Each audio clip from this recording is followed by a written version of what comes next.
सोनाळ्यात nylon मांजा विक्री करणारे 2 जाळ्यात. पोलिसांची धडक कारवाई, 6,000चा मुद्देमाल जप्त. संग्रामपूर तालुक्यातील सोनाळा येथे नायलॉन मांजाच्या अवैध विक्रीवर पोलिसांनी मोठी धडक कारवाई केली आहे. गोपनीय माहितीनंतर पोलिसांनी 2 युवकांना ताब्यात घेऊन 6,000 रुपये किंमतीचा मांजा जप्त केला आहे.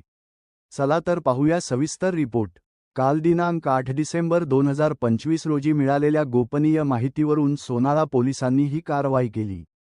पोलीस अधीक्षक निलेश तांबे यांच्या आदेशाने तसेच अपर पोलीस अधीक्षक श्रेणीक लोढा आणि उपविभागीय पोलीस अधिकारी आनंद महाजन यांच्या मार्गदर्शनाखाली ही कारवाई पार पडली.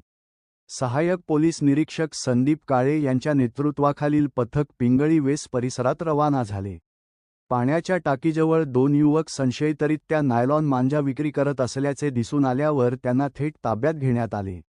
आरोपींच्या ताब्यातून मोनो केटीसी कंपनीचे 30 गोल चायनीज नायलॉन मांजा, प्रत्येकी 200 रुपये किंमत, एकूण 6,000 रुपये किंमतीचा मुद्देमाल जप्त करण्यात आला. अटक केलेले आरोपी क्रमांक 1 गौरव गजानन ढगे, वय 23 वर्ष, राहणार सोनाळा. आरोपी दुसरा विक्रम महादेव ठाकरे, वय 25 वर्ष, राहणार सोनाळा. दोघांवर पोलीस स्टेशन सोनाळा येथे गुन्हा क्रमांक 318/2025 कलम 5 व 15 पर्यावरण संरक्षण कायदा 1986 अन्वये गुन्हा दाखल करण्यात आला आहे. एपीआय संदीप काळे यांचे आवाहन. नायलॉन मांजामुळे मानव व पशुपक्ष्यांचे प्राण मोठ्या प्रमाणात धोक्यात येतात. शासनाने अशा मांजाच्या विक्री वापरावर कठोर बंदी घातली आहे. यापुढे कोणीही नायलॉन मांजाची विक्री किंवा वापर करू नये.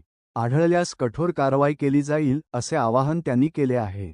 सोनाळा पोलिसांच्या या तत्पर कारवाईमुळे पुन्हा एकदा स्पष्ट झाले आहे की नायलॉन मांजा विक्रीस कोणतीही शिथिलता दिली जाणार नाही.